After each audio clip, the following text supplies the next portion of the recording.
بسم اللہ الرحمن الرحیم۔ 3 آدمی سفر پہ نکلے، جن میں ایک بڑھائی تھا، کارپینٹر تھا، اور دوسرا درزی تھا، اور تیسرا مولوی تھا۔ بڑھائی، کارپینٹر، درزی اور مولوی صاحب، یہ پرانے زمانے میں سفر ہوتا تھا تو اکٹھے لوگ جاتے تھے قافلے کی صورت میں، تو یہ تینوں اکٹھے چلے، پیدل، گھوڑوں یا خچروں پہ سفر ہوتا تھا، اونٹوں پہ ہوتا تھا۔ تو یہ بہرحال اپنے سفر پہ روانہ ہوئے۔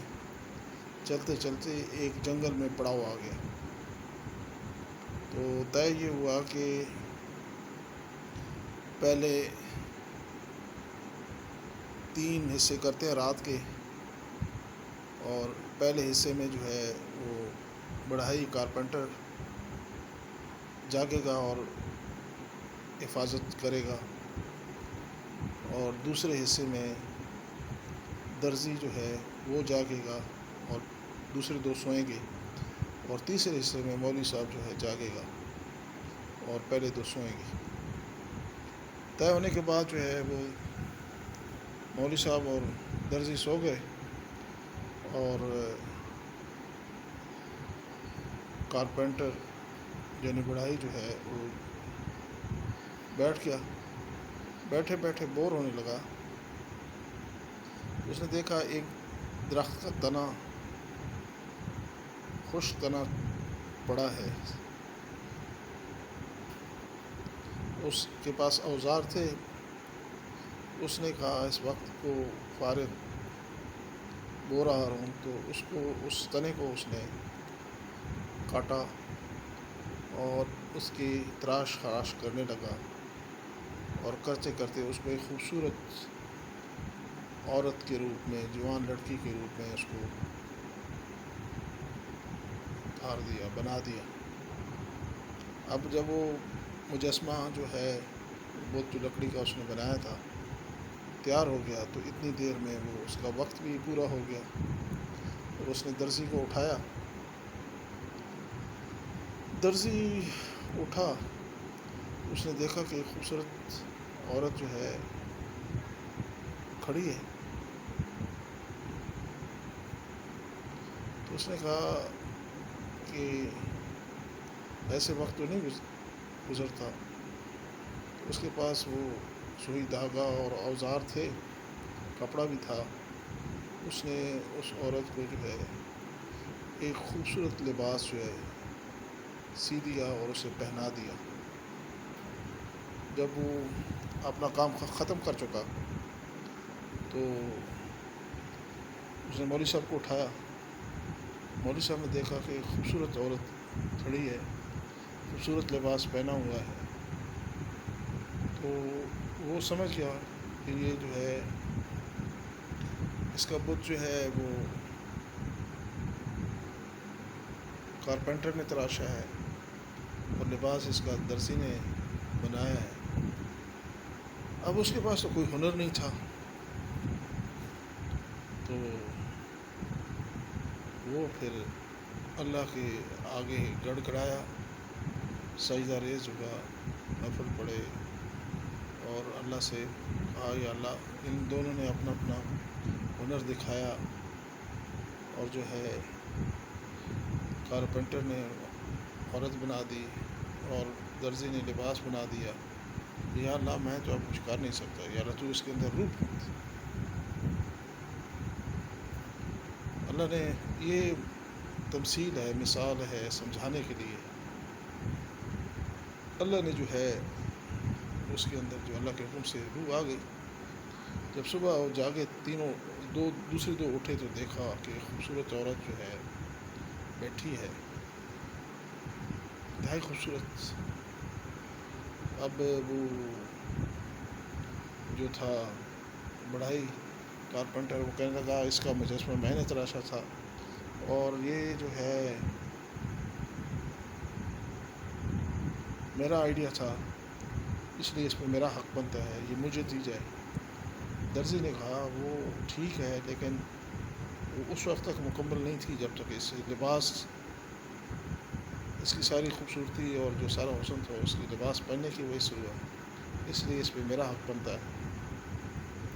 مولوی صاحب نے کہا تمہارا دونوں کا حق نہیں بنتا، اس کے اندر اصل تو روح ہے، وہ میں نے اللہ سے ڈلوائی ہے، میں نے اللہ سے گڑگڑایا ہوں، تو یہ میرا حق بنتا ہے۔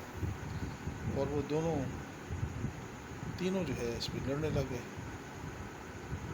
اور جو ہے اب جو ہے وہ شہر کے قریب پہنچے تو جو شہر کا کوتوال تھا، تھانے دار جو تھا، اس تک بھی بات پہنچ گئی جھگڑے کی، تو اس نے جو ہے اس عورت کو اپنے قبضے میں لے لیا۔ یہ تینوں شور مچانے لگے اور لوگ اکٹھے ہو گئے اور شہر کے قاضی تک اطلاع پہنچ گئی۔ اب شہر کے قاضی نے جو ہے وہ جو ہے کوتوال سے وہ عورت منگوا لی۔ اب اس نے جب قاضی نے دیکھا اتنی خوبصورت عورت ہے تو اس کا دل بھی للچا گیا، تو اس نے ان چاروں سے کہہ کے اپنے جو ہے اس میں قبضے میں لے لی کہ یہ چونکہ اس کا میں فیصلہ کرنا ہے میں نے، اور تم چاروں اس کے جو ہے ابھی حقدار نہیں بن سکتے کوئی بھی اس کا، یہ میرے پاس رہے گی۔ اب جو ہے بہت لوگ اکٹھے ہو گئے تھے، بات پہنچتے پہنچے بادشاہ تک، شہر کے جو بادشاہ تھا اس تک پہنچ گئی۔ تو اس نے اس کو قاضی اور تینوں سب کو بلوا لیا اور لوگ بھی بہت بڑھ گئے۔ تو میرے دوستو آخر میں قصہ مختصر یہ ہے کہ اس عورت نے اللہ سے دعا کی کہ یا اللہ تو میری روح جو ہے واپس بلا لے، تو اس کی دعا قبول ہو گئی اور وہ پھر جو ہے روح جو ہے اس کی پھر وہ اس لکڑی کے بت سے نکل گئی اور پھر وہ بیکار ہو گئی۔ اب نہ تو وہ جو ہے کارپینٹر کے کام آ سکتی تھی، اور نہ ہی درزی کے، اور نہ ہی مولوی کے، اور نہ ہی اس کوتوال کے، نہ قاضی کے، اور نہ بادشاہ کے۔ اب حق کس کا بنتا تھا اور کس کا نہیں بنتا تھا، یہ مثال جو ہے جس نے سنائی ہے تو وہ سارے اپنے اپنے کام میں ماسٹر تھے۔ اب وہ سوال پوچھنے والا پوچھتا ہے کہ کس کا حق بنتا تھا، وہ جو ہے درزی کا بنتا تھا، کارپینٹر کا بنتا تھا، مولوی کا بنتا تھا، بادشاہ کا بنتا تھا، کس کا حق بنتا تھا؟ تو اس سوال کا جواب جو ہے ہر ایک کا علیحدہ علیحدہ ہے، لیکن اس سے ایک بات ثابت ہے کہ جب کسی قوم میں، کسی قبیلے میں نا اتفاقی ہو اور ہر آدمی اپنا حق جتلائے اور کہے کہ جو کام میں نے کیا ہے وہی اصل ہے، باقیوں کے کام ٹھیک نہیں ہے، تو پھر اس کام کے اندر جو ہے برکت نہیں رہتی، روح نہیں رہتی، اور اس کا وہ جو کام ہوتا ہے وہ بیکار ہو جاتا ہے، ضائع ہو جاتا ہے۔ اگر انہوں نے اتفاق کیا ہوتا، یہ سمجھانے کے لیے مثال ہے، تو کسی ایک کا تو فائدہ ہو سکتا تھا، اور وہ جو خوبصورت اور قیمتی